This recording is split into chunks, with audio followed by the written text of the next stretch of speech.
Aujourd'hui, le 19 mars, voici un groupe de manifestants, citoyens de Saint-Ferdinand, Saint-Pierre-Baptiste, Sainte-Sophie-de-l'Halifax, qui viennent rendre compte, qui viennent manifester parce qu'ils ont compris que la ministre Laurendeau, qui avait dit qu'elle n'enfoncerait pas les projets comme les éoliennes dans la gorge des citoyens. Et tout le contraire s'est produit. Elle a même envoyé un communiqué pour dire qu'elle autorisait la construction des éoliennes.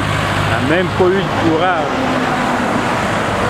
politique de défendre le projet. Tous les citoyens mécontents. Il y a une chose qu'il faut comprendre. Et là, on récolte ce qu'on a semé. On a voté ça, personne n'a pas été voté.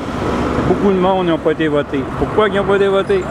On vient de comprendre pourquoi. C'est ça qui fait un gouvernement faible, un gouvernement qui regarde son ego. C'est très triste. À l'avenir, chers citoyens, vous allez savoir quoi faire. Sortez de chez vous, allez voter quand vous n'êtes pas sûr. Vous n'aimez pas le gouvernement. Ce groupe-là sont très, très mécontents. Ils sont très frustrés. Il y a beaucoup de monde là-dedans qui n'ont pas d'éoliennes, mais ils vont avoir une éolienne en face de chez eux. Ils sont capables de revendre leur terre. Les propriétaires d'éoliennes qui ont vendu leur terre à la compagnie Énerphin, ils ont vendu leur âme parce qu'ils sont plus capables de revendre leur terre ou la louer ou faire quoi que ce soit sans l'autorisation de la compagnie. On prie à vie. Ça veut dire que c'est pas trop drôle, ça. Même si c'est de la dépréciation. Les maires ont refusé.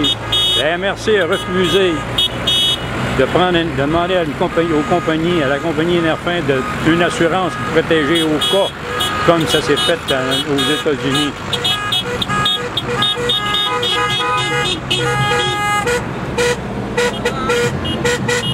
Il y a une chose, par exemple, c'est qui arrive là-dedans. Je ne vois pas les maires des municipalités pour venir voir ça seulement. Ils doivent être partis au Brésil avec l'argent des compagnies d'Énerphin.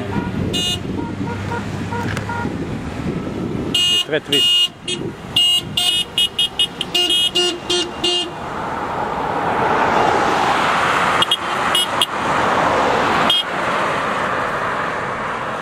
Tout ce beau monde-là se rencontre devant la MRC à Plessisville, sur la rue Saint-Édouard.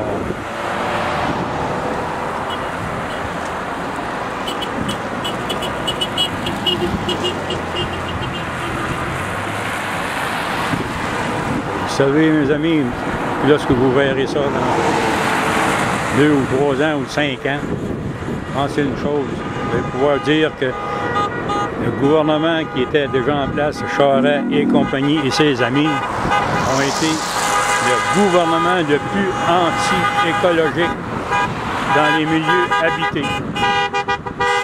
Un massacre écologique avec le gaz de schiste et les éoliennes en milieu habité. Il y avait beaucoup de place parce que le premier ministre a refusé en 2003 ou 2004 une compagnie des États-Unis à 5 cents, à 5 cents du kilowatt qui venait s'installer à la baie James, qui a fait une usine de fabrication à la baie, à la Malbaie, pour transporter les éoliennes via le Saguenay pour la grandeur du monde. Mais M. Charest a préféré, ou le gouvernement, ses amis, a préféré alimenter ses amis de partis politiques pour les faire travailler dans la province. Et tout mettre le monde frustré. C'est ça qui est très triste. La politique et le monde sont plus conscientisés à ce temps, ils vont réaliser plus ce que c'est qui se passe. Ils vont aller voter, ils vont dire leur opinion, puis ils ne garderont pas ça dans ma cour. Thank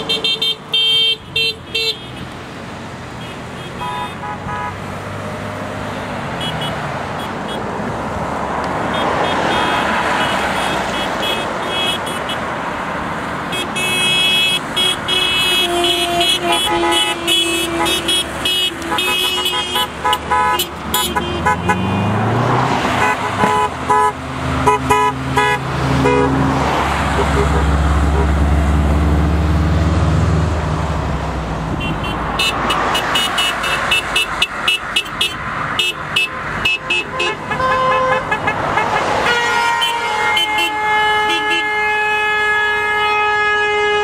tous des citoyens qui ont réalisé que la ministre Laurendeau, elle a enfoncé les éoliennes dans la gorge, qu'au lieu de...